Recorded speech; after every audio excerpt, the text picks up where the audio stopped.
Madeline worked all her life as a milkmaid in the countryside. Many farm workers complained about their lives, but Madeline did a great job and enjoyed her life. The elderly woman didn't want much and lived within her means. She loved nature and homemade food. While many were chasing wealth and money, Madeline greatly respected her village and was happy even with pea porridge seasoned with fragrance onion fry. Madeline lived in a small house near the forest. She spent her life in solitude, but she never lost her kind heart. Her husband worked all his life as a tractor driver on a farm and practically spent day and night at work. He loved his career, but Madeline always used to tell him that he would ruin all his health on the farm. And so it happened. Michael died of a heart attack right at work. Madeline was right.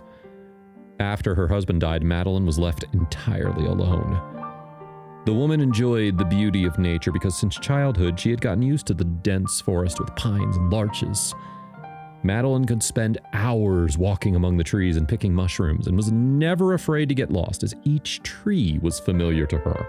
The forest itself told her which way to turn.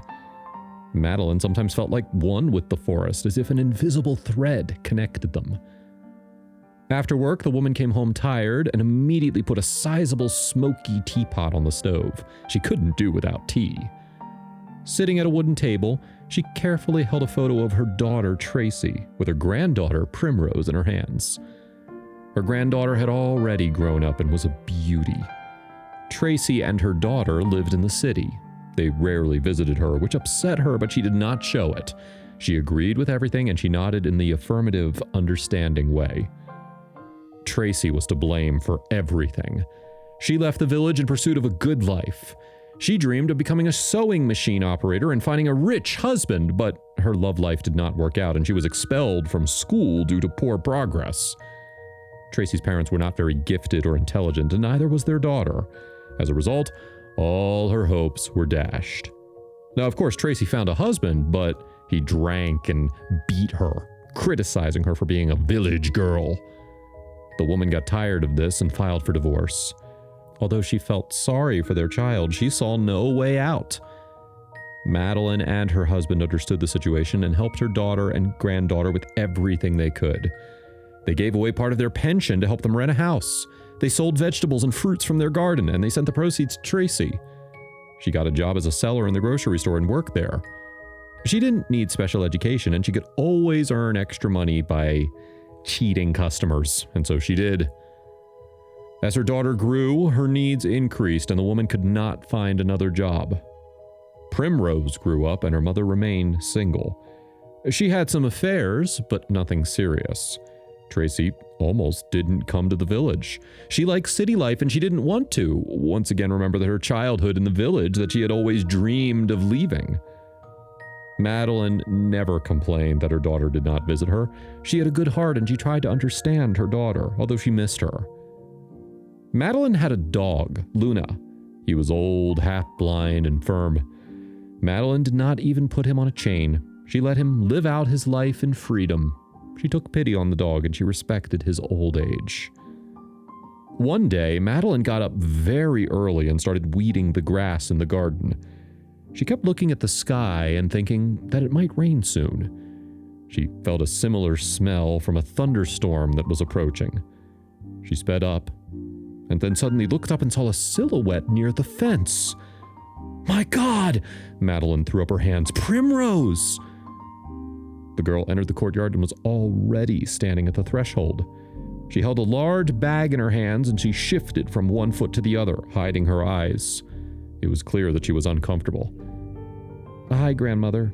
I'm sorry I came without notice. I didn't even have time to buy sweets for you." Madeline hurriedly took off her gardening gloves and asked, "What happened? You came with your bag. You would never come here before, but here you are." Madeline hugged the girl. "Tell me what happened." Primrose brought the bag into the house and told her grandmother that her mother had brought a man into the house. He didn't want to work. He was lying on the couch all day and even made Primrose bring him food and clean his socks. He was lazy and bossy. Primrose was already eating her grandmother's soup when she continued, saying, It's tough for me to live with him, so I came here, Grandma. I'll stay for a bit and then see what I can do. I love my mother, but I don't want to endure this man. What would I do there? I'm just a burden to them." Madeline was not against it. She was pretty happy. She was bored by herself, and she would have more fun having her granddaughter around. Primrose had been living in the village for a month. She helped around the house, looked after the garden, and worked on the computer during the day. Madeline was very surprised. "How's this possible? You sit on the internet and just get money?" Their life was quiet and calm, until one night an unexpected incident happened. Madeline and Primrose woke up to the old dog Luna barking so badly, as if he had seen something terrible. The dog was generally quiet and barely made a sound.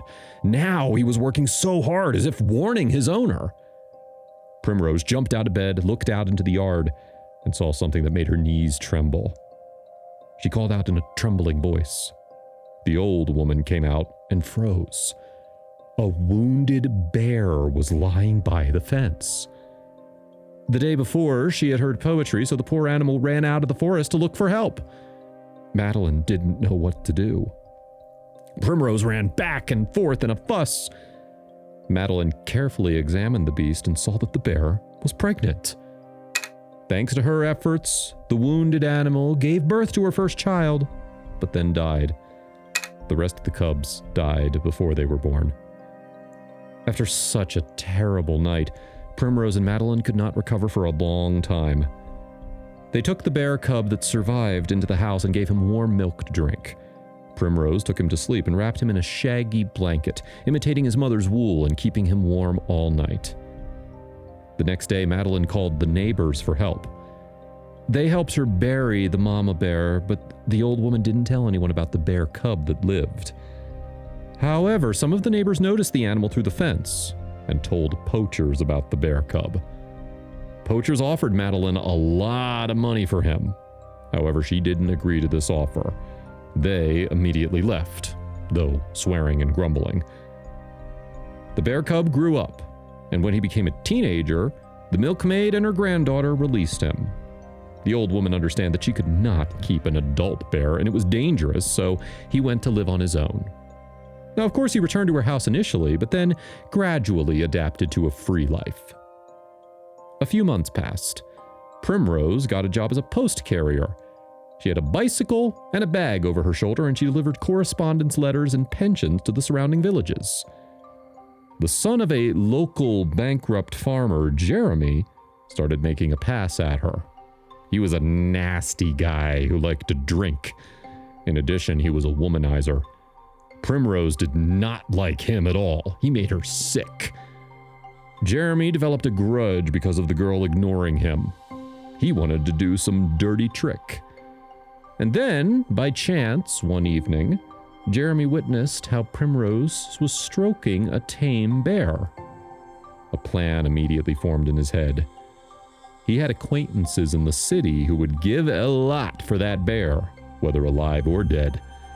He thought that it would kill two birds with one stone. This would be a way to improve his financial situation while also taking revenge on Primrose. One evening, 3 big men came to Madeline's house. They had knives in their hands and guns on their shoulders. They burst into the house and asked where the tame bear was. Primrose cried. She knew who was behind this. She wouldn't expect that the farmer's son would contact the bandits. Madeline and Primrose resisted for a long time. They didn't want to say anything. The bandits had already gone crazy. They shot the old dog to make them talk. When they put a gun to Madeline's head, Primrose couldn't take it anymore and decided to show them where the bear was. It was twilight, but the girl still took the bandits into the forest anyway. She knew that the bear already had a girlfriend since it was mating season. She saw them from a distance, together. The female bear growled at Primrose and didn't recognize her, but the poachers didn't know about this. Primrose led them to a place where the animals were. And the men immediately realized they'd fallen into a trap, finding themselves face to face with 2 bears instead of 1. The bear looked menacingly at the bandits. He waited for one of them to make a move. And he did. He grabbed the gun. The bears rushed at him and started biting him. After 15 minutes, the bandits, torn to shreds, fled in horror from the forest, barely dragging their legs behind them. Primrose stroked the bear, and he licked her hands. His girlfriend stood beside him. She was afraid of people, and she didn't understand why he would be hugging a person.